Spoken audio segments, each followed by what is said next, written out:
We're ready to go. All right, I'm going to hit my intro. Welcome, everybody, to Just Mitchin. I'm the one, the only Mitchin. I'm here with Rob Shremp, co-founder of 44 Vision Hockey, uh, play, former NHL player, now playing in Latvia. How you doing, brother? Doing well, man. I appreciate it. Thanks for having me on today. Oh, no, you're welcome. Thank you. You actually are the first professional hockey player that we've had on the channel. Nice. We've had gold medalists. We've had Paralympic gold medalists, and then it was supposed to be Christian Heiskanen was going to be the first one. No, Haliskian, Swedish player, and then he got COVID. So then you came and messaged me. I'm like, perfect. I was like, this is awesome. I'm so excited to talk hockey with like somebody who's like played at all levels. Cool. I'm glad I can fill in and give you some insight. No, and it's better because he played for Calgary for a little bit, and you played for Edmonton for a little bit. I have really good friends from Alberta, and they are Edmonton fans. So they're much more happier that I'm talking to a former Oiler than a former Flame. Yeah, I bet that's a huge rivalry. Huge rivalry. Did you get to play in any of those games? We didn't know. I didn't actually in regular season, even in the preseason, though. It was amazing the animosity and like the kind of build up to it. It was, like I said, they were just preseason training camp games, but it was still like such a battle, and it was like basically prepping to go to war. And that's nuts. And it's like, how does that get passed on? Because you got a lot of like the NHL, you always got players moving around. So like, how does they keep that tradition going? Yeah, obviously it's a 3-hour drive right down the road, so it's pretty so close to home, so to speak, two cities, and then it's a tale of two different cities. So I think it's ingrained, and it just gets carried on, and that's tradition and history is something that is rich in our sport, and rivalries are no different. There's no ceasefire and no let's just be buddies now. So I think that it carried on from the 80s, 90s, and however long it's gone back. It just seems like it just gets passed on, and being a rivalry, being a conference. And I saw that a lot in Europe too. There was a lot of those, they call them derby games, and the fans hated each other. The games got heated. It was a lot of animosity going into the game. And that's for me, like, a lot of those instances where it was my first year there. So again, I didn't know anything about the other team, but you could feel that build up, and you're like, all right, I'm in for this. It's fun, when you get on that and you get that energy going, and the kind of hate for the other side before the game even starts. It's a lot of energy, and it's actually, it can help you play a pretty good game, actually. God, that sounds fun, because I never grew up like playing hockey. I've just always been a hockey fan. I live in the Pacific Northwest. I live in Portland, so like our hockey culture isn't huge out here. Grew up playing football and baseball, and like football kind of have their rivalries, but it doesn't ever seem as intense as hockey. Because in hockey, I mean, the best thing is when you get pissed off at somebody, you got to drop your gloves. And I mean, I know that like fighting doesn't start till you get to major juniors, but even at like the lower like levels, like fights still happen. You just might get a game misconduct. Like I definitely know like hockey just has that special kind of hate when you have like somebody keeps pissing you off over and over. That was one of my questions I was going to get on later, but I'll hit it with you now. Is there ever like been a certain player in your career in Europe or in the NHL, AHL, even when you played in London in Ontario in major juniors that like really got under your skin, that like you just were like you did not want to deal with them? Yeah, thinking back, there's always those players. Steve Downey was one guy. He played, and he was a rivalry of ours in London.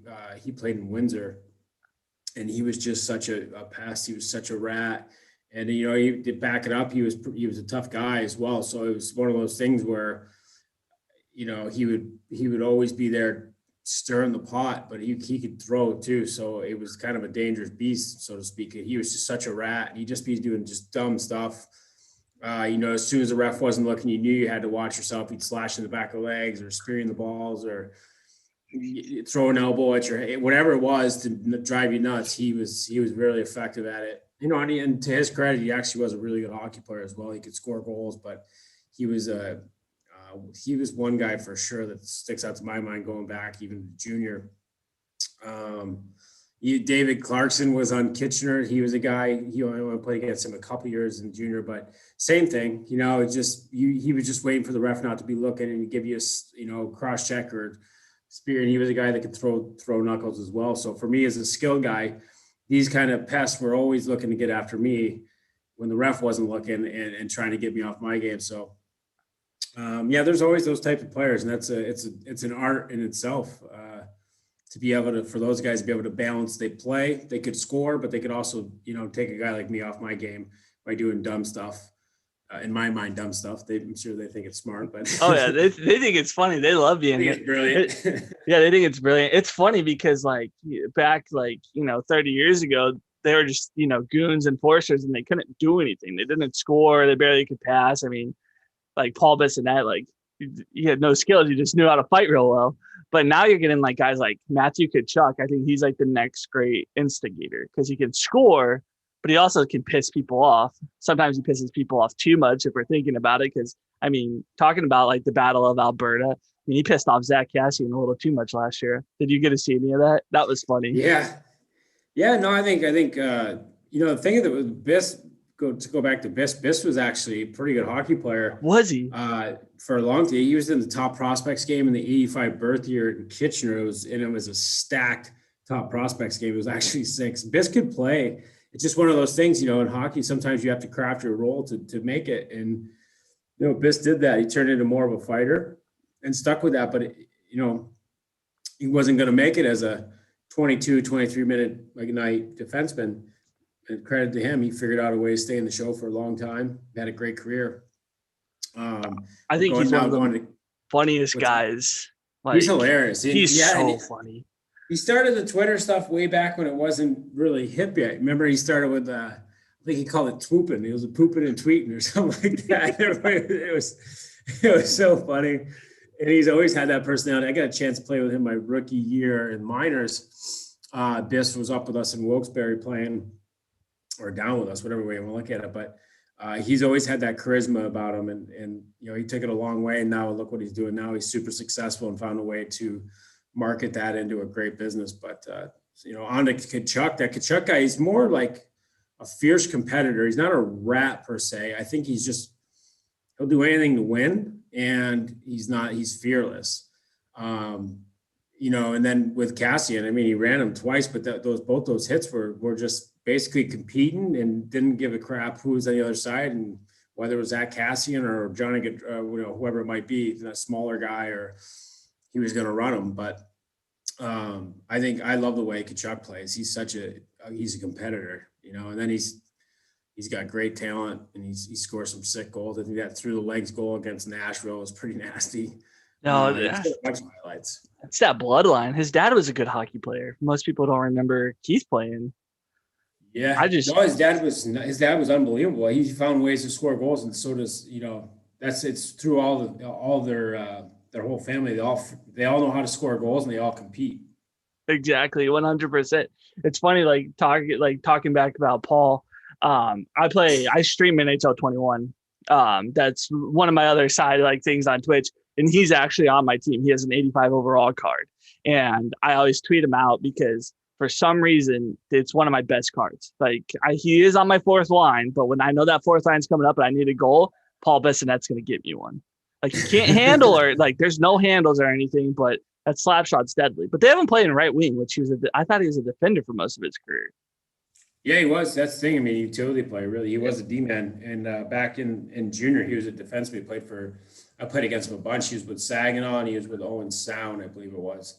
And he was a defenseman, big 6'4", whatever, 6'3", 6'4". He's pretty mobile. And then, in this NHL, he was more of I think he played wing, played forward, wherever he could play. At that point, to keep a job in the show, you play anywhere. No, exactly. Response, you have to. And then jumping over to your hockey career, talking about major juniors for a second.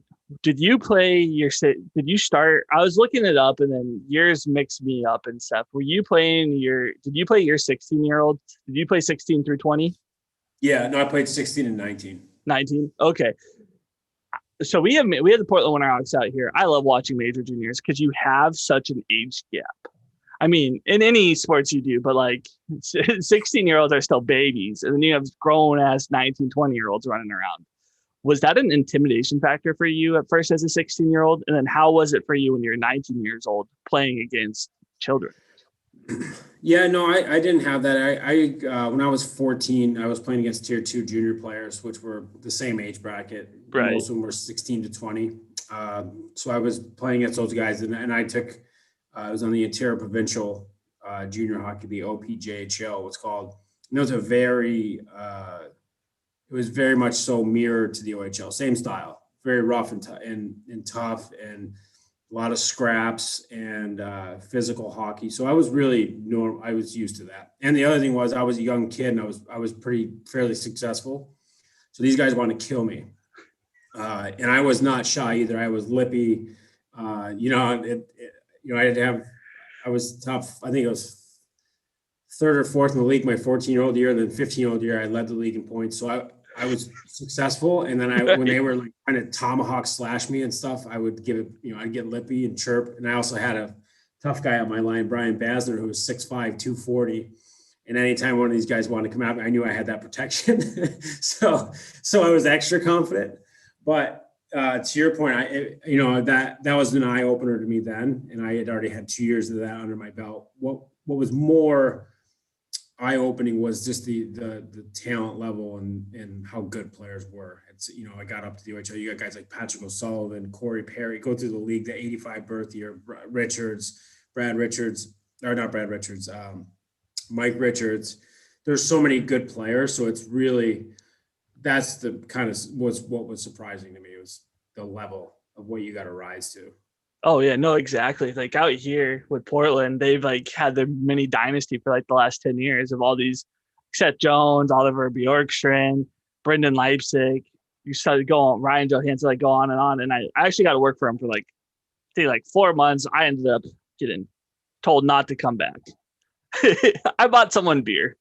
I was too friendly with the players, and I bought a 19-year-old from Sweden beer. Because, you can drink in his homeland. So I was like, oh, I'll buy you a beer. And then I got in trouble. I was basically just a water boy. I made $20 a game. But the talent, like, it's so funny because the talent and the scrappiness, that's what I love about, like, major juniors.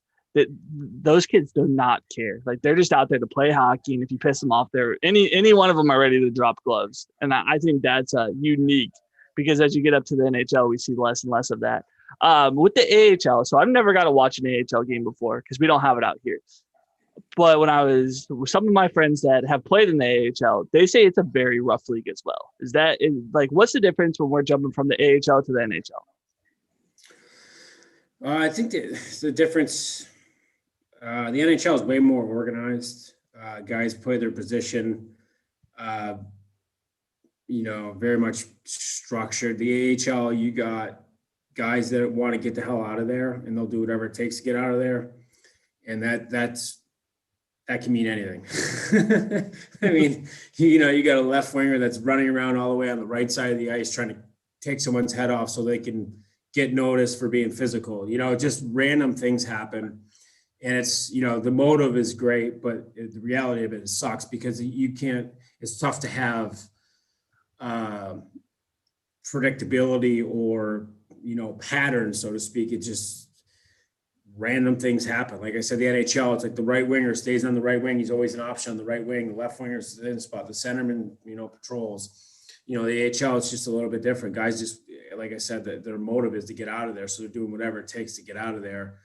I don't mean that in a bad fashion. You just want to get to the NHL. You want to be there. You want to be that, reach your dream. So I just find it just gets a little bit, it's very fast. Guys are very skilled.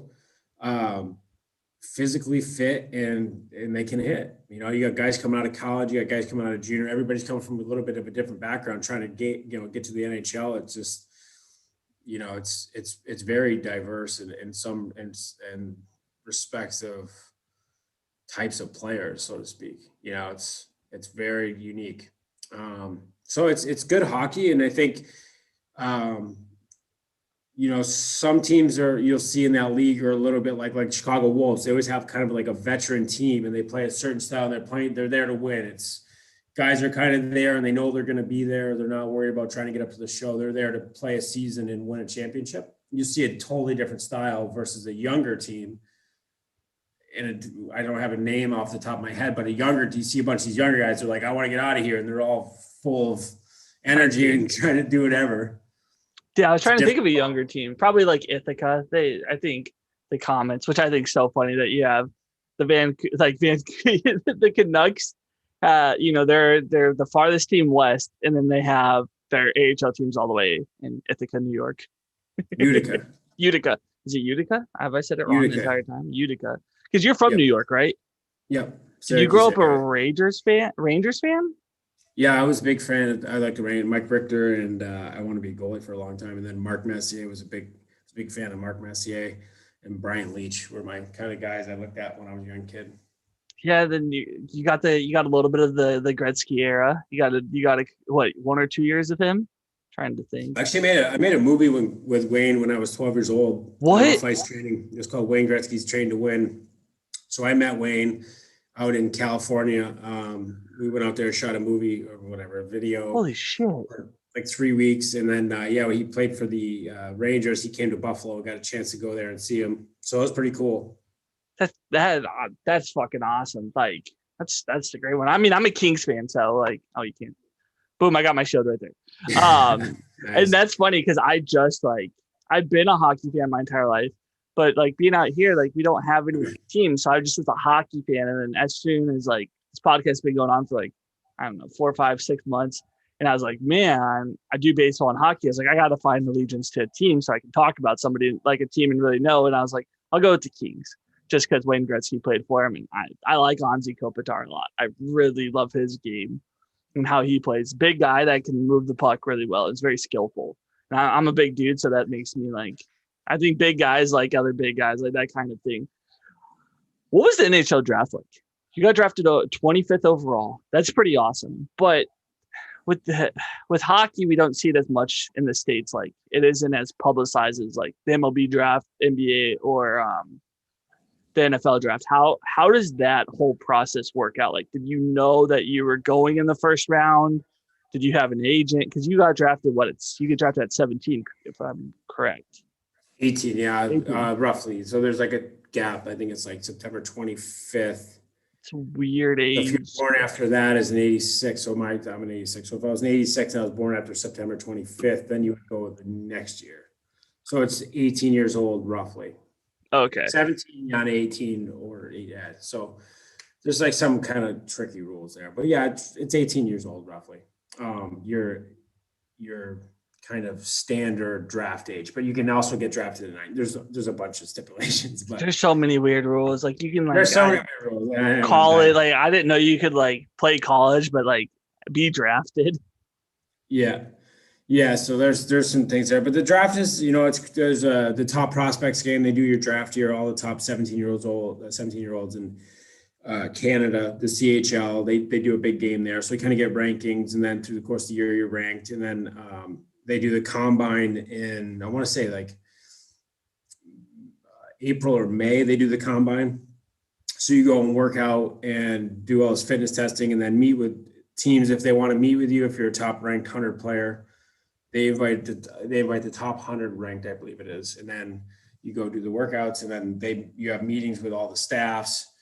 That mine was in Toronto, so it's kind of somewhere there is where you get a gauge of where you're sitting and what what teams like you or what's going to happen.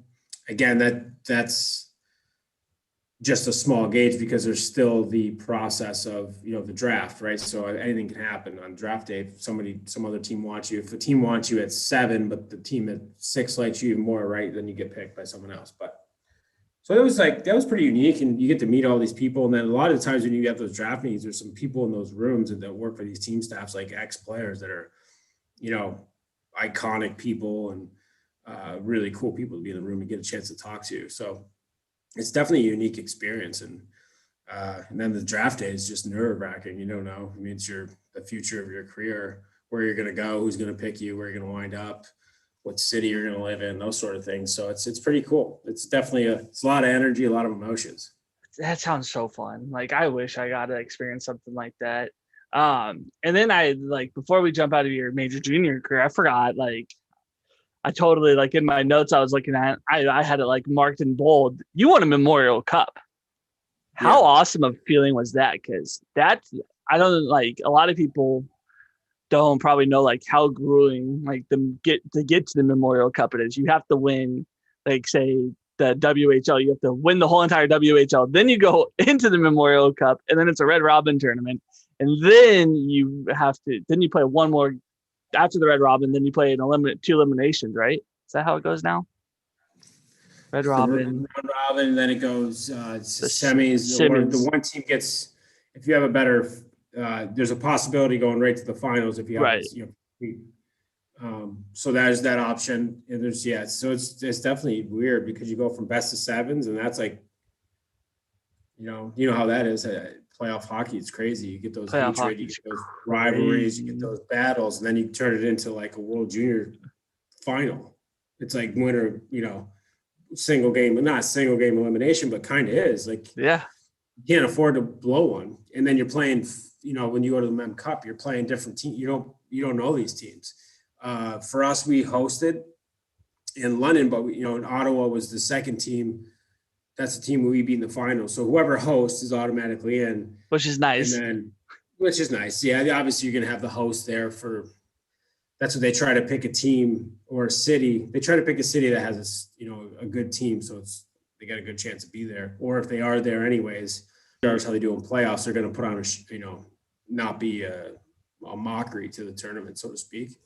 But when we had Ottawa, and Ottawa was in the East, so we played them twice that year. We didn't really know them at all. So that tournament, you're playing three teams that you don't know much about. It's pretty bizarre, and that's what I think. It's another unique kind of variable to that championship that makes it.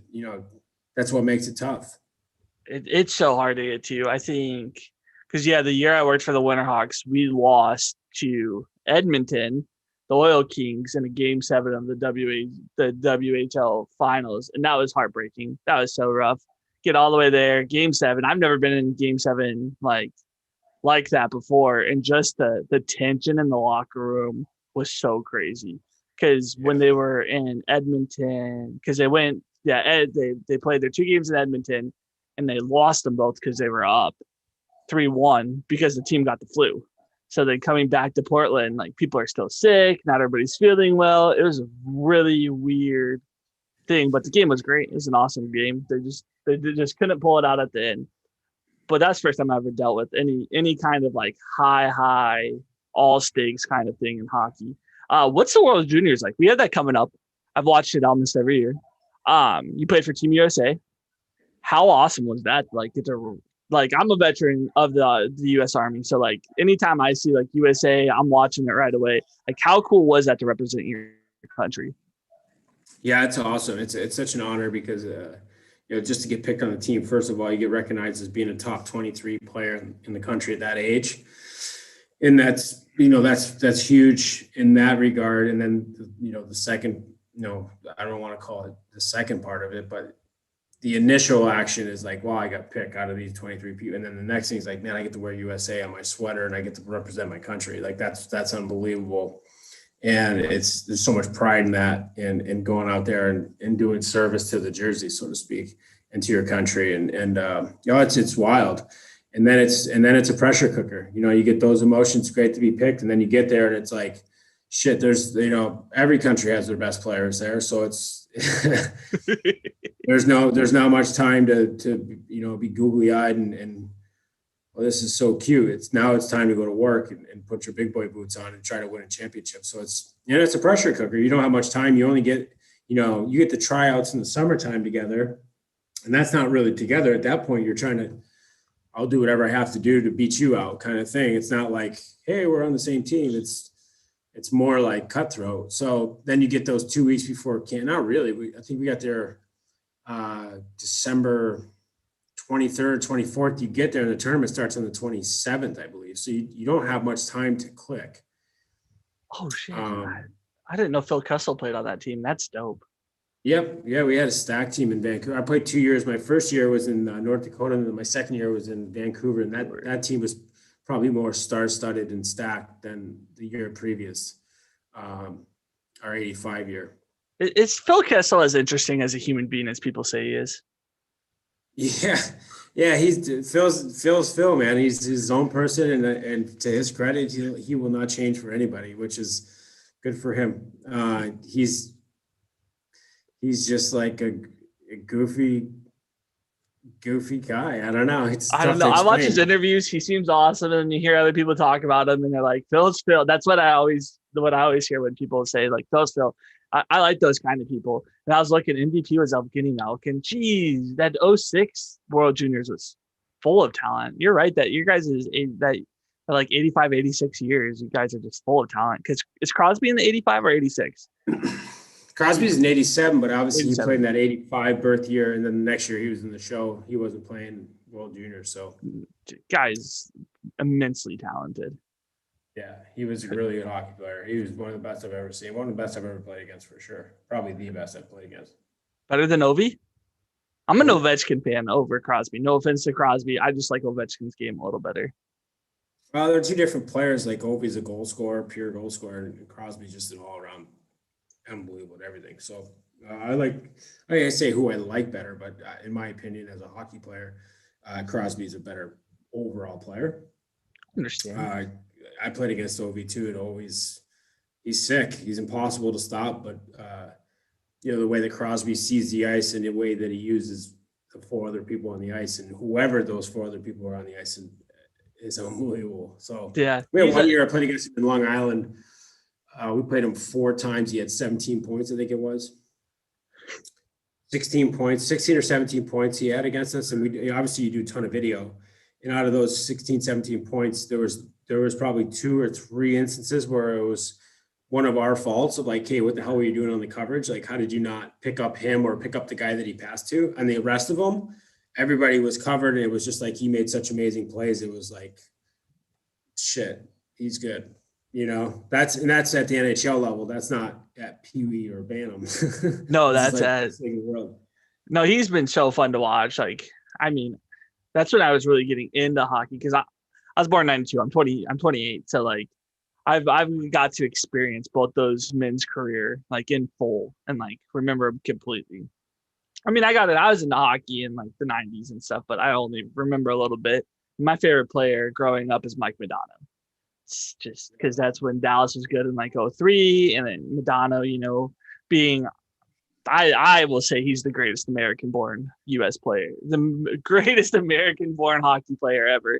I think Paul Kariya could have been there if he didn't get destroyed in center ice. That's probably one of the gnarliest that's I've ever seen. What was your first NHL game like? How you've dealt with pressure your entire life? It seems like, and it seems like you deal with it relatively well. How what was that like? That was my first NHL game was wild. Actually, got called. We were on the road in the minors. I got called up for like game 81 of the NHL With season. So Edmonton? it was kind of bizarre that I got called up that late. Never thought I didn't think I thought it was just gonna be like a full year in the minors and kind of I would say gave up, but I was like, hey, like that's how it's gonna go next year. I'll be able to play up there and yada yada. And then I got a call while we're on the road to go up, and I couldn't believe I got the call. And then it was a long travel day to get there. We were playing Minnesota, I believe it was. And it's so much that, yeah, with the travel day, unexpected, going from being in Norfolk, Virginia to Minnesota and trying to gather all the emotions and thoughts. And it was a lot. I bet it was. It's a whole different world too. Like going from the minors to the show, like everything's nicer. Yeah, a lot nicer. Yeah, for sure. And the players are a lot better. I should say a lot better, but yeah, you're playing against Mary Gabrick, right? Like that was the first game. It's a Derek faster game. Derek Bugard's on the other side. It's like it was pretty surreal, and yeah, it was quite the experience. So it was great to get the call. I got the call actually in my hotel room, and I thought it was Dennis Bonby screwing with me. And I got the call, and it was like, "Hey, Shrimpy, get your stuff. You're going up." And I was like, I told him, at first, whoever called, I told him F off. And I'm like, really funny because I didn't think the joke was funny, right? Because Right. obviously everyone, I really wanted to be up there, blah blah blah. And in this call, I told him F off. And then I hung up the phone and it rang 2 seconds later, and the phone rang and I picked up and it was Todd Richards. He's like, Todd's like, Shrempy, it's Coach. This is not a joke. Get your stuff. You're leaving in an hour. I was like, oh, I'm so sorry. I'm so sorry. And I felt like terrible about telling him to F off, thinking that it was Dennis Bonvie. And from there, it's just a whirlwind of emotions going up and get a chance to play in the NHL. No, I couldn't imagine. And then, what was it like playing like the last season with the Thrashers? I like to call them the Trashers. That was there a lot of fans still coming to the games and stuff, or was it kind of like you played 18 games there? Was it just what was that like? That's such an interesting thing because they know they're moving to Winnipeg next year. They know that it's basically no hope there. Like, was there energy to play the game, or were you just like, why the fuck are we here? But to be honest, I didn't know we were moving. Okay. Nobody knew there was no talk. There was no talk? Nobody was talking about it. And I found out that the team was moving after the season in May. It was like maybe late May. Andrew Ladd sent out he was the captain, sent out a group text to everybody. It was like, hey, boys, pack your winter clothes. The team's getting sold or moving to Winnipeg. And it was like, what? What? Yeah, so it was bizarre. And, playing down there, there was no fans down there. There was no – I mean, it's not like I'm bashing Atlanta. It was just the truth. Like there was, the rink was sick. Like it was an unbelievable arena.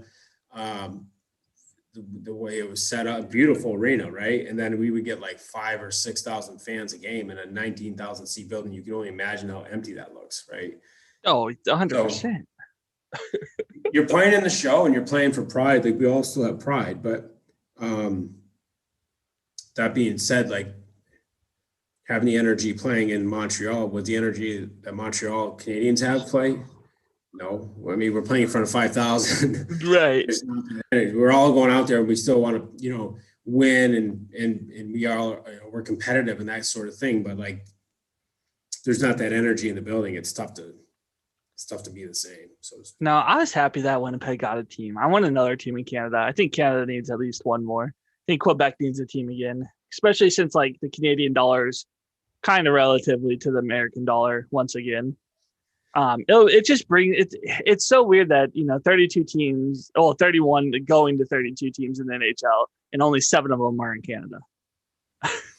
Yeah, the passion's there. I obviously get a chance to play junior up there. I realize very well aware of what it's like to play in Canada. It's amazing. They love hockey. It's what it means to be a hockey player. People, genuinely care.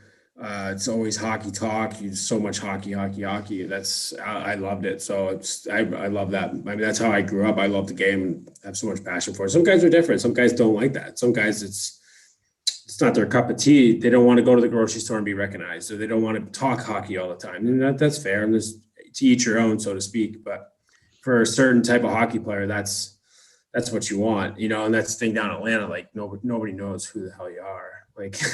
Well, even in Boston, freaking Jerome Gimlaw walks in, gets interviewed. I was like, I'm watching that. And I'm like, why? I just watched it. And I'm like, that's Jerome. And they don't know who he is. Like one of the greatest Canadian hockey players of this generation. And they have no idea who he is. Yeah, that's pretty funny, actually. I thought it was hilarious. Everything hockey, they posted it. They're one of our partners. Well, guys, quick, I'll do a quick plug. Check out everythinghockey.com. We are going final days for Christmas shopping. Get on it. They are having, I think, 30% off of all their hoodies, their toques, t-shirts. If you use code JustMitchin, you get 10% off. So make sure you check them out. They're a great place. I love their hoodies. Definitely a cool company. They got me because I'm big into mental health. I actually suffer from a brain disorder. You couldn't tell because I'm actually talking normal today. Too many concussions, really bad concussions, anxiety and stuff. And they have a shirt that says, hockey supports mental health. And as soon as I saw that, I was like, I need to get in with these guys. That was one of the cool things. So before I want to talk about your company, what's it like playing in Europe? What brought you to take the jump from the NHL all the way to the SEL, then you played in the KHL, then you played in the Dell. I mean, you played in almost every European league I can think of. besides like Yeah, Britain, the Champions League. pretty much. I played in all the top leagues in the world. So NHL, AHL, KHL, Swedish League, NLA, DEL, and Austria. So I didn't leave many off the list there. I got Oh, a you chance to haven't. play. I got a chance to play in a lot of great leagues and see the world of hockey. Really, I think at the time, not really thinking much of it, just going contract to contract. It was just something I'd buckle up and pack up my stuff and move on, move to a new place and play in a new league and try to do my best. And now I got a chance to kind of sit back and think about it. It's pretty unique, actually. Seen a lot of stuff, so got a chance to play in all these leagues and get to kind of, it's my education on hockey. So I don't have theoretical thoughts of what it's like in Europe. I actually have firsthand experience in all the leagues. So it was a great experience and it was a great ride. It was first coming over. I'm pretty easy going. It was, that thing with the team moving to Winnipeg. Nothing really accumulated. The people that brought me in there, the guy that brought me in there, Rick Dudley, they got fired and they brought in their own management, and the new management came in and I wasn't really part of the plan. So wasn't getting much traction. So I was like, I'll just go to Europe and check it out. And Sweden's a great league. So a lot of knack too for me was skating. So I wanted to go to a league that was going to benefit my game. And I thought playing in a great skating league, Sweden's unbelievable. The Swedes are, if you watch even the NHL guys, the NHL Swedish players, they're some of the best skaters. A really strong league. So my first mindset was to go there and see if we can come back and play in the NHL again. And it didn't pan out that way. As the next year, after my first year in Sweden, the next year was a lockout, and that kind of, the way she goes, whole season off. There was no coming back because there was no league. Exactly. Then he ended up in the KHL, which I think is probably the second best hockey league in the world. The Russians definitely. Well, if you know the history of hockey, they know how to play hockey, but that league is just so full of talent from Canadians, Swedes. It's just not just Russians. You got Canadians, you got U.S. players. Everybody goes there, and it's a fun league to watch. Yeah, there's some top end talent there. There's some really great guys. There's a lot of great Russians too that have never wanted to leave and go to North America or play in the NHL. They had no desire and they stuck around playing the KHL, staying home. And there's some unbelievable hockey players in that league for sure. So it's a very good league. And then the year that I played there was the lockout year. So then not only did you have the guys that I just kind of mentioned, you also had the nasty Russians from the NHL coming home. That was the year Yager played there too. Yager, everybody played. There was everybody. Malkin was back. You name it, they were playing there. And then they also had all the top NHL guys coming back and playing the KHL, making money and playing in a league. And the KHL was stacked that season. So it was, it's a great league. It's really, it's a good way to, it's good money so guys can make a good living. And it's unique for sure. What's it like playing in Latvia this year? I had to look up where Latvia was on a map, to be honest. It's in the Baltic states, right across from Sweden. So I just play in this team called Mogo. It's a pro league. It's local to Latvia. There's no travel, no bombing around or anything like that, planes or anything. So I wasn't looking for any kind of commitment like that, but it's been great. Good to get on the ice and stay sharp and keep my brain sharp in hockey. It also gives me like a little insight of what the game, the game always evolves. So it's good to be around it. And while I'm young enough to still be playing it, it kind of gives me the trends that are happening or what guys are up to and the way the game's moving.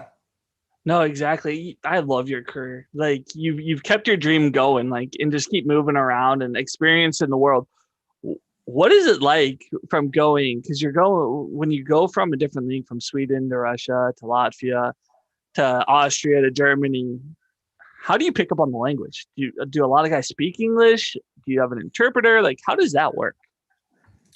Yeah, a lot of these places people speak English. English is like the universal language, so to speak. And then when it's not, you just sit there and go into your own world. I understand a word of it. They're talking it, and you're just like, okay. I guess if they want to say something, they know that you don't speak it, they'll find a way to get it to you. So perfect. Yeah. That's the way she goes. In Germany, we had Rob Wilson, who's a great guy, great coach. He's a North American guy, so he obviously spoke English, and German guys spoke very good English. So there was some different. In Sweden, my last year in Sweden, in Skellefteå, the coach only spoke Swedish. And if there was obviously something that needed to get brought to me or that was directed at me, then they had the assistant coach he would sit next to me and tell me. Okay. I tried. So the thing is, if you're playing well enough, nobody's gonna say shit to you, right? Just try not to screw up, and you won't have anybody sitting next to you translating English or translating Swedish. That's true. What's the food like over there in Latvia? Is it good? Yeah, it's great. It's amazing food. Yeah, they got great stuff. So great. Obviously, the pandemic is going on right now, so everything's closed, but they have a lot of great restaurants here. Usually, very good food. All different cultures as well. So it's okay. So it's a little bit of boiling pot. Boiling pot, yeah. What is the pandemic like over there? Because like in Oregon, we're completely shut down still. Like I can't even go to a bar. Yeah, everything's closed here. Restaurants, everything closed down again. We were doing really well here for a long time, and then over the last 2 months or so, it's picked up. So they're talking like, yeah, but the scale is and the scope of it's totally different here. It's a small country. It's 1.8 million people in this country. Where you're talking about, back home, and so there's 300. New York State. There's 33 million people. Like, it's a totally different scale. So it's a lot safer here to have a family here, and things are getting more serious here, but it's not on the same scale as back home, right? So that's what's important. Oh, definitely. Do you have a family? I have a daughter and a wife. Yep. So awesome. So they've got to travel all over with you. Yeah. So my daughter was born in Austria last year I played in Salzburg. So she's born there. And then my wife has been with me all over Sweden, Switzerland, Germany, all the spots, Austria. So that's badass. That's so cool. So where did the idea of awesome tick.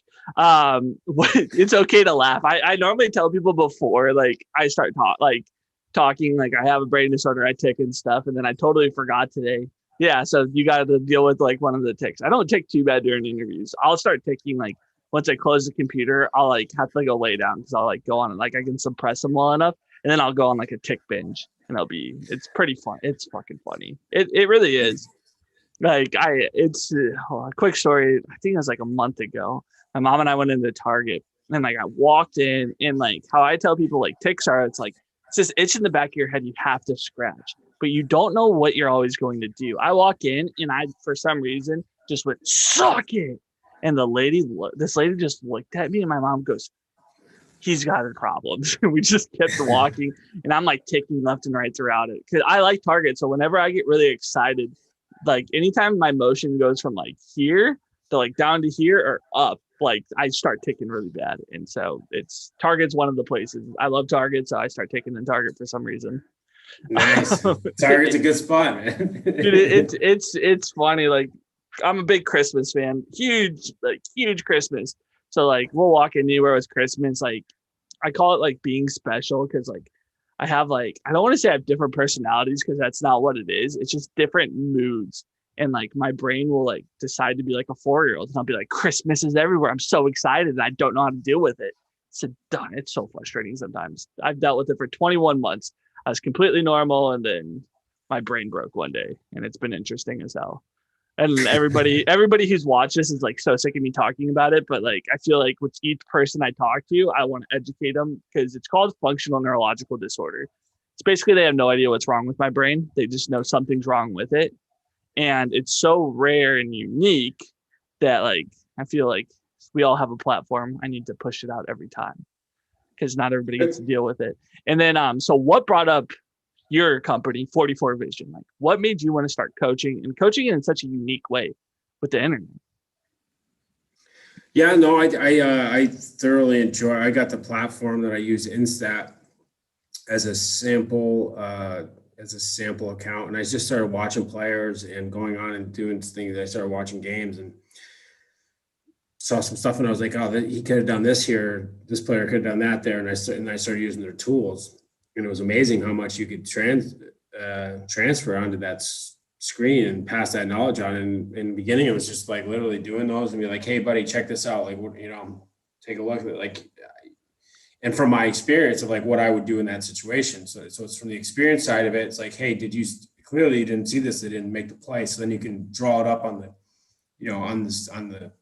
on their shift or on their, what am I trying to say? Like their example. It's them in the picture. Like, hey, did you see this? Like, look at the defensive, whatever it might be, the tip. And I just got really excited about that because for me, when I played, we didn't have that kind of stuff. It was more like you're trying to draw stuff up on the chalkboard or whiteboard. It's like, that looks crazy. He's like, go this way, go that, you know what I mean? You got lines all over the place. Oh yeah. And I draw like a 2-year-old. And the guy, I have line mates and I talk a lot. When I played, I talked a lot. So sometimes in between shifts, guys be like, what are you talking about? So for me, when I got this platform, it was so, I don't know what the right word is, exciting, gratifying. It was like, man, I can take what's in my head and what I see in these images and I can transfer it now. And then I got excited about it. So I just started doing with some pro players and turned it into a little small business. And then I started working with my business partner. I told him I want to do it on scale. And I started just talking to people that I knew in the game and some of my friends and people in my network and see if they would also want to do something like this, passing on their knowledge and experience. And then I got really passionate about trying to, dig in for the women's game.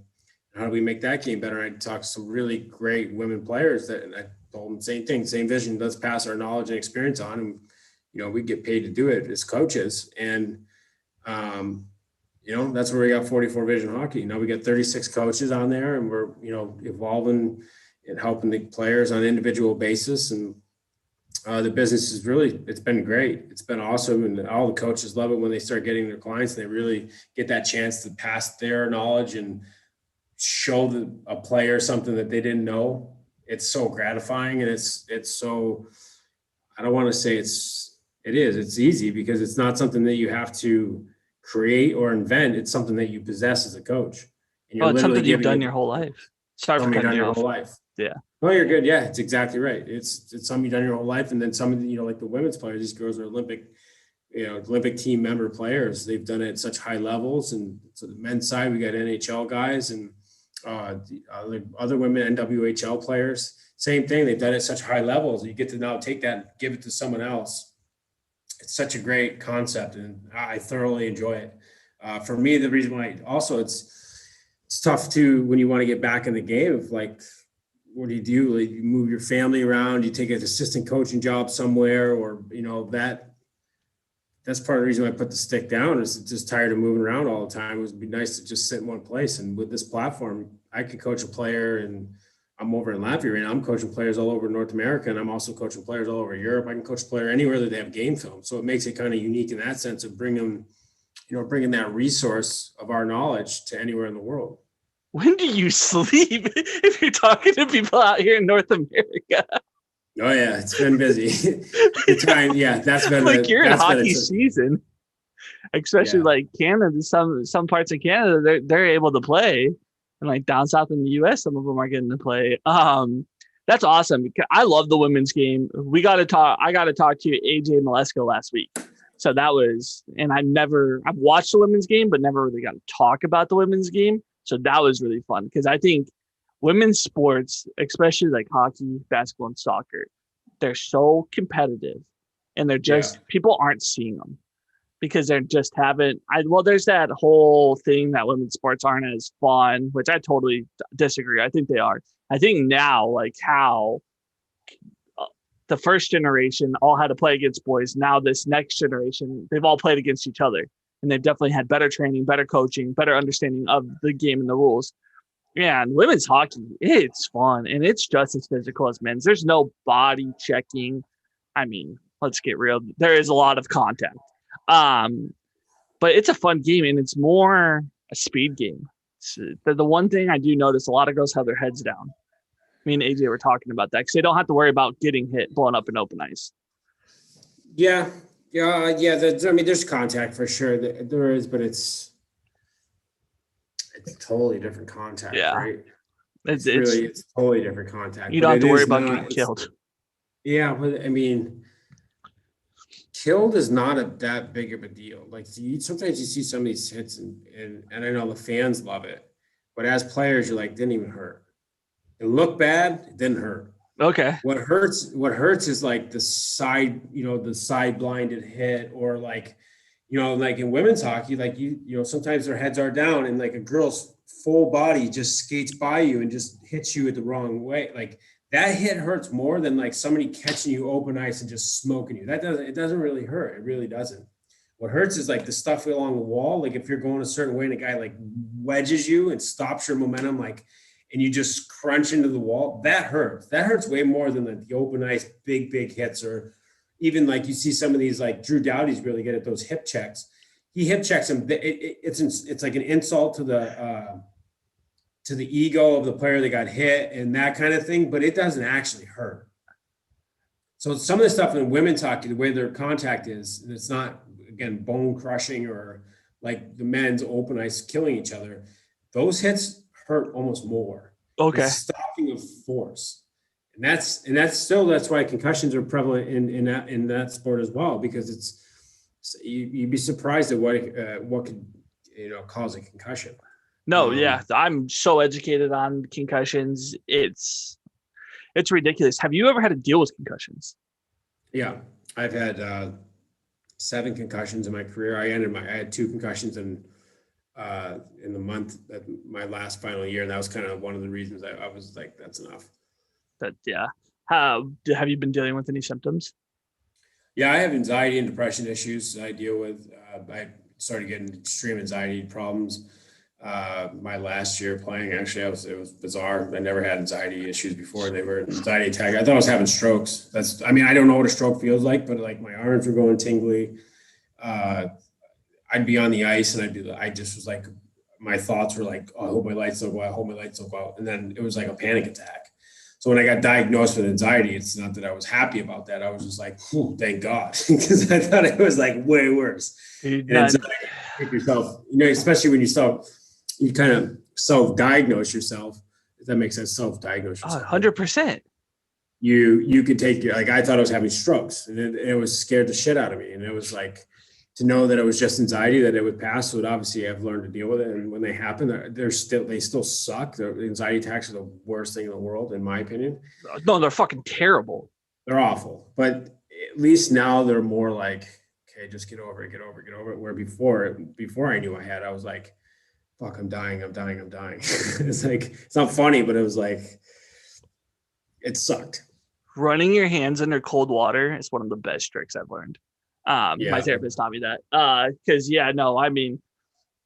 Oh geez, I dealt with anxiety my whole life. Didn't really know what anxiety was, and then like my concussions came from football, and then like after football I did some MMA, and then my last concussion, which like kind of started this whole process, was 6 years ago. I think we're going on it. I fell out of a shopping cart. I was drunk. It's the last day I actually ever drank.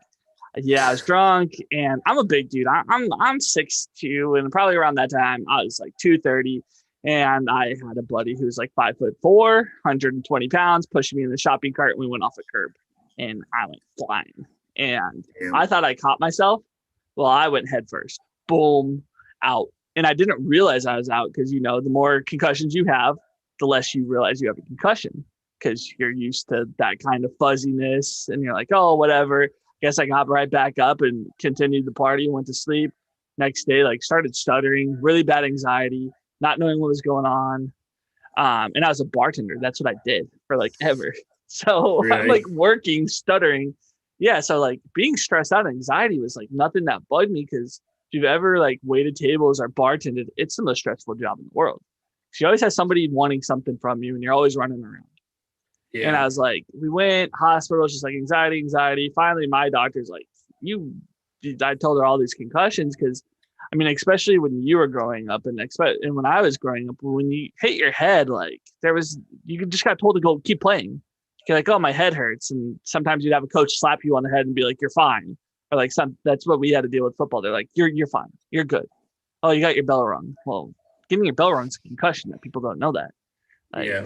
But like the crazy things, like you get hit in the head and if you feel queasy, that's symptoms of a concussion. all that nut stuff. And then like those symptoms went away. 3 years down the road, life was rough for me. Like career wise was bad. Everything wasn't going the way. And I was at Red Robin of all places working where I didn't want to be. Had a panic attack and it progressed into not being able to talk, not being able to walk. So like in the last 21 months, I've had to relearn how to walk, relearn how to talk. I take these off here. I'll show you this. I stutter more when I talk. Like 100%. This is kind of how I can go talk to my mom and be okay because I'm more comfortable. But like for some reason, these trick my brain. And like no show, not messing with you, 100% trick my brain. The weirdest thing. Yeah, right. 100% unbelievable. You know, if I finally, well, we haven't been able to leave, especially with my mom getting her knee surgery. Like, I'm 28. I have to live at home. Can't have a normal job. This is like what I'm trying to make into a job, right? And I've made $9 so far, so that's exciting. Like, at least some kind of money's coming. And I'm like, yes, that's working and all that crazy stuff. And I'm happy that you're open enough to talk about your mental health. That's it's a big thing that a lot of athletes are finally starting to do. I give Dak Prescott like the biggest, like I want to give him a hug because he kind of started it this year and he got a lot of shit for it. But Rob, thank you for opening up about that because that's not an easy thing to talk about. Yeah, no, I don't know what to say. I don't have any problem talking about it, or for me, it's what I deal with. I don't know. It's just I'm not ashamed. What do you want me to? I mean, I wish I didn't have it, but it's who cares? Yeah, who cares? You get through it, man. It is what it is. I think it's better to talk about it than to like keep it in and like try to be prideful and be like, I don't have these issues. Like, because there's plenty of I have depression shit too, and it's fucking. I find like you try to hide whatever, man. Even trying to hide that, like it winds up like blowing up, and eventually you can hide it long enough, and then all of a sudden you blow up, and then you start to trend over of hiding it, and then it blows up. So it's like eventually, it's like, you know what? Circle. Who gives a shit? Like I really don't care. It doesn't make you any worse of a person, or it doesn't make you a better person at all.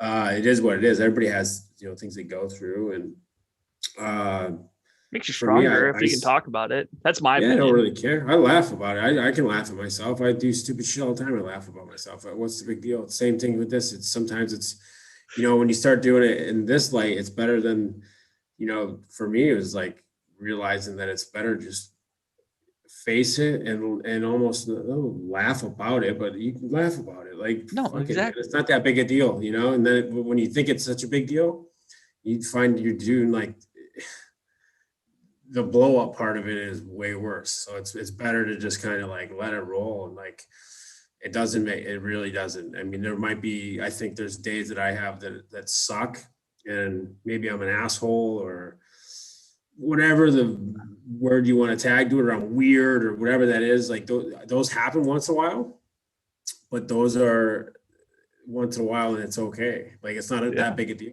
Who cares? No, I get it. Like I have those some moments. People that are assholes. There's some people that are assholes every day. Yeah, no, totally. Like that's probably the most frustrating thing I deal with. I'll wake up not knowing what I'm going to deal with. And like throughout my day, like I'm very much like this. Like I can be fine, and then probably after this I'll have to go lay down. That helps me. Weighted blanket's the best. But like the blow up part's the worst thing. And I wish I knew that I was dealing with mental health earlier in my life, because I'm on the bipolar spectrum as well. I don't have bipolar, but like I have tendencies of it. And it's ruined me and my brother's relationship. Like he won't come over for Thanksgiving because I've blown up on him too many times. Just being in bad places in my life, and he's just been the person that was there to deal with it, which is so unfortunate. And like and that's like something that I openly talk about. Like it's ruined relationships with friends and all that kind of stuff. And just because they caught me at the wrong moment. Not that I ever wanted to, I'm not a mean person. I'm not a vicious person. It's that blow up part's the worst thing. Because not like for me, when I blow up, I feel a lot better. But then you have to remember that you're not just affecting, it's not just about you. That's been the hardest thing for me to like, I've had to relearn like not how to be selfish, like very much like have to worry about other people's empathies. And it's the weirdest thing at 28, trying to relearn how to be an adult again and like care for other people. Because when the first disorder like happened, I was losing everything. I was just selfish, all about me, almost like a child is like that. Like they only think about themselves in like the cutest way. But when you're a grown ass adult, it's really like frustrating. When I'm like, Yeah. I would blow up over pizza. I had this thing like I'm actually like I'm religious, so I think God like taught me a lesson. I have to be gluten free now because for some reason gluten messes with my brain. I pass out. Like I'll eat pasta and I'll fall off a chair, like and I'll be out. And it's something with like my brain not being able to do it. But pizza would be the weird thing. Like we'd get a cheese pizza, and if I wasn't the first person to touch the pizza, I'd get weird about it. Like I wouldn't like I'd stare you down if you're eating the pizza. Like stare you down like I'm gonna kick your ass. Like it like at the time, like I didn't think anything was wrong with it. And then my mom's very reactive. She's like, that's it. We're not having fucking pizza anymore. She's like, fuck this. She's like, I can't have two grown men getting mad at each other. Cause at that time he he was like living here for like 2 months while he was moving from apartment to a house. And then my sister, she just turned 18. She's off to college now, but she's like, the whole family's like, what the fuck's wrong with him? And my mom's like, well, it's his brain disorder. But like over pizza, it'd be like certain things, like very possessive about like drinks and stuff. And now I've like worked through it. But there's a time where like you had pizza before me and it was my cheese pizza, I'd fucking have a meltdown. Like Hey, if we ever get together, what if I order a cheese pizza and I bring boxing gloves? perfect. Hey man, I know how to. I don't know if I can take a punch, but dude, next time.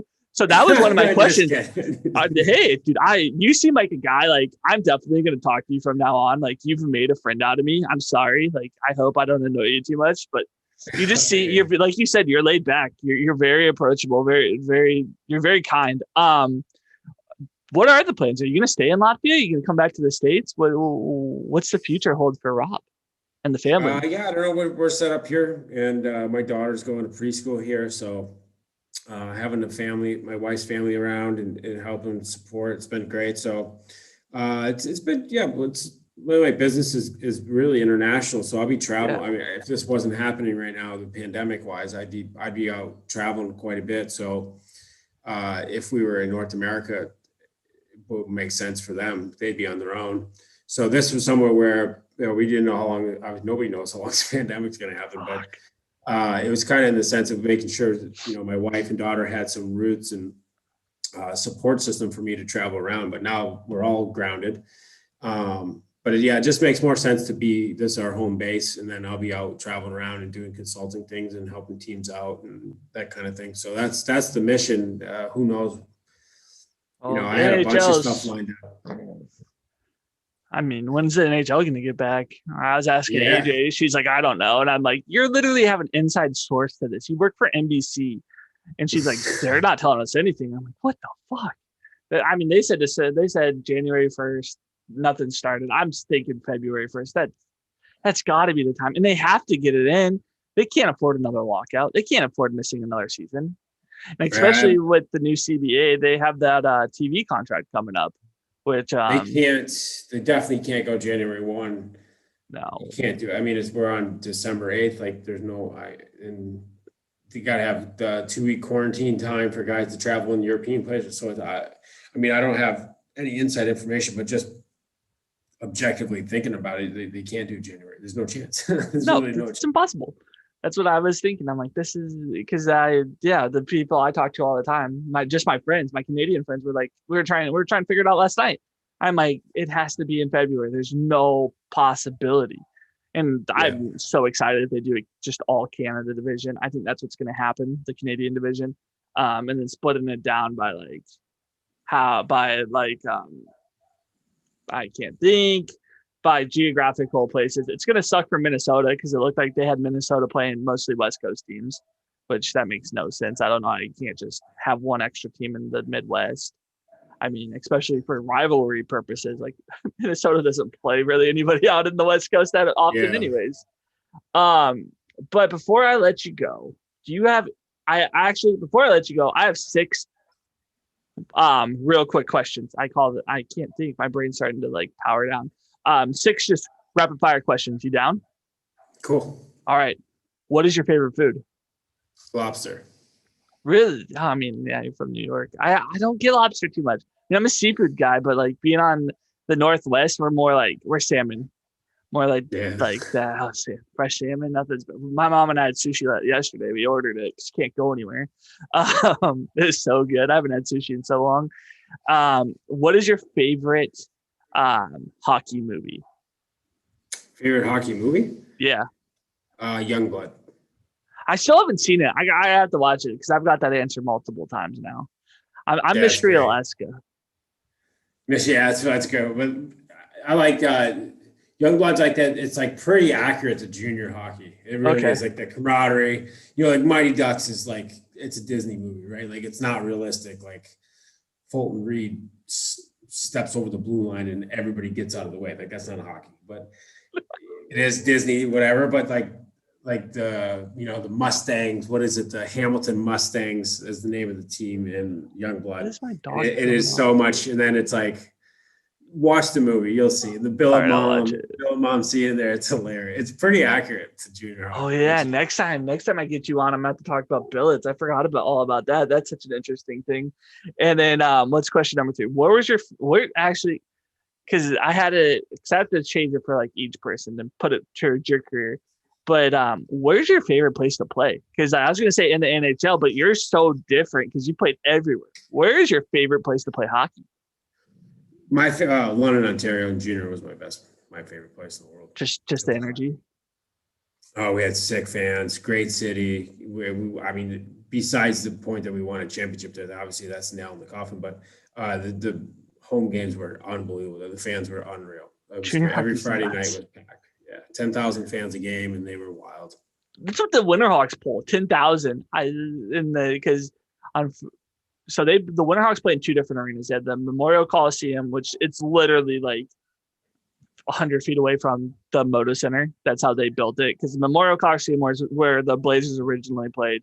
And then they're like, we need a new stadium, so they built one right next to it. And then that's where the Winterhawks play most of their games in the Coliseum. But on Friday nights and Saturday nights, they go and play in the Moda Center, and they fill 10,000 easy. I'm pretty well versed on Portland. Oh, really? Part of a group that was going to look at purchasing it recently. Oh, purchasing the Winterhawks? Yeah. Oh, really? Someone else bought it, but we were looking to get. Yeah. That's nice. See, that would have been cool. Then we would have definitely. Cool. Yeah. It would have been really cool. I could get in, I could go work for him again, maybe. No, I'm just kidding. Mike Johnson. I don't know if Mike knew who too much I was. It was more, I can't remember her name, because I was friends with Skylar McKenzie, who plays, I think he's in the Dell 2 now. And he is in the Dell 2. He's the Jets have his contract. Last year he played for Manitoba. Now he's in the Dell. He just got sent over this year because of Corona and everything. And we were really good friends his 15, 16-year-old season, because I chewed back then. I chewed, and I was 22, very cocky, got asked to do this job. I'm one of those people that I get very comfortable anywhere I go. Like, I feel like I'm right at home. And I've noticed that's not always the best thing when you're in certain situations. You need to know your place. And I'm just very much like, whatever. Like, I'm just going to have fun. And especially that organization back then, they had Peaches. Peaches was like, what the fuck is this kid doing? He just came into he's just hanging out with me because I'd go early, just because I was so enamored in the operation of things. Like, it's so cool. So I'd show up early, and he's probably like, what the fuck is this kid doing? Hockey Hall of Famer. I wasn't scared to talk to him. I talked his ear off, and I probably drove him nuts. Mike Johnson, probably one of the most intimidating people I've ever been around. And he's not a big person. He's just has that demeanor where you're like, oh fuck, man, this no nonsense kind of guy. So towards the playoffs, they wouldn't let me go. I was allowed down to the locker room to set up, but I wasn't allowed to sit on the bench anymore. So I had to go sit with the scratches. So that's how I became friends with Aiden Hill, Skylar McKenzie. I was just joking that I was the big brother bodyguard, because they didn't. Yeah. Because they'd be in their suits and they'd go down and get food, and they'd get mommed by all the puck bunnies and stuff. So they just give me their coupons, and I'd go get them their food, because they didn't want to be messed with. And I was like, this is the best gig in the world. And then my mouth gets me in trouble and all sorts of things. Definitely looking back at 28 and could go back 7 years ago, I definitely would, and be like, yo, don't be a dumbass. But I'm in a whole I'm still in hockey. I'm just in a different world of it. But that's funny. You're thinking about purchasing the Winterhawks. I didn't know that. I always called him Uncle Bill that he was talking about selling because he just bought him like 10 years ago. Yeah, they were in bankruptcy and they were up for sale, so we were looking at getting it. And it Dang. didn't work out, but it would have been cool. You looking at another team? No, not right now. That was, Winterhawks have great history and the great, there's a great community there. 100 years of hockey. So Over 100 years it was now. intriguing, but we'll see what happens. I'm more focused on 44 Vision right now, but they came on our plate and we were looking at it and came and then it went. Didn't win. I forgot my other three questions, but I'm gonna let you plug. What do you have anything to plug besides 44 Vision hockey? The floor is yours, sir. Or where can we find 44 Vision right now? I worked for a long time, a couple of years with a CBD company, an owner in a CBD company, Veda.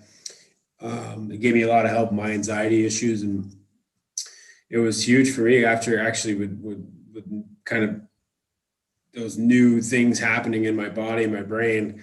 CBD was a huge factor for me, and it helped me out a lot. It helped me Wait, what's it called? I'm like writing it in my notes.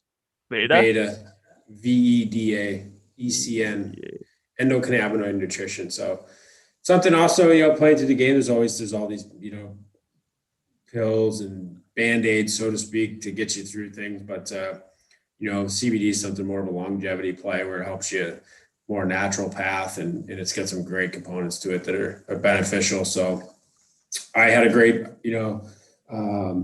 I have a great experience with it. So that's why I'm happy to talk about it. And again, even with anxiety and depression, I'm happy to talk about it because if anybody else, it's not badly priced either. No, it's pretty fair. So it's somewhere you want to help people and not gouge people. So dude, I'm totally gonna buy some of this because I use CBD. It's something that helps me with my neck pain. I get terrible migraines, and CBD's something great. And it's even better. My mom owns her own massage therapy company, so we get samples all the time. Yeah, I bet. Yeah, that's something it's huge in the space. Massages and pain relief. So it's a great. I had a great experience with it. It helped me out a lot. And that's why I got involved in the space, and I'm happy to advocate for it because it's also the stigma stuff. It's no different than stigma with mental health. And if you have some mental health stuff, then the stigma goes with it. No different with CBD. Everyone's like, well, it's nothing to do with being a stoner. If you actually research it, look into it, there's so many benefits to it, and there's no high to it. So it's not like there's no high to it. Stoner. I live in Oregon, like the stoner place. Yeah. Like, I literally can walk to a dispensary, and then like you can go like in our Whole Foods, you can go and buy CBD, but it's ridiculous. It's like $60 for like a little thing. It tastes like shit. So you just go to the dispensary and I get gummy bears. Super easy. Just eat one whenever I hurt. Brother, thank you for coming on. Thank you for giving me an hour of your busy day. I just want to really appreciate it. This conversation was absolutely awesome. I wasn't expecting to get into the mental health, but I love that we did. So thank you for coming on, man. I appreciate it. I hope that we talk soon. And sounds good. How can before I let you go, because I do want your company to blow up, how can the hockey players that watch this get a hold of you guys on 44 Vision? Like how do you 44visionhockey.com is our website, and right on there we have our ad info. Send a message, we'll get back to you. We respond really quickly. Everything comes through our channel, and I get a hold of it. And anybody that reaches out, we reach right back out and get in touch, see what they want to do, see if they want some help, how do they want to help. It creates mentorships, and sometimes it's about just doing video together, and then other times it's mentorships and whatever way we can help people in their game and grow as players individually, we're happy to do so. We've all had all the coaches on this platform have had a different path through their journey of hockey and reach some pretty high levels. So it's somewhere we want to help players that are looking to do that with some answers. We don't have all the answers, so to speak, but we've all had our path, had our hurdles, had our ups, had our downs, and happy to share and help people in their journey. All right, Rob. Thank you once again for coming on, man. I appreciate it so much. Everybody, I'm getting the hell out of here.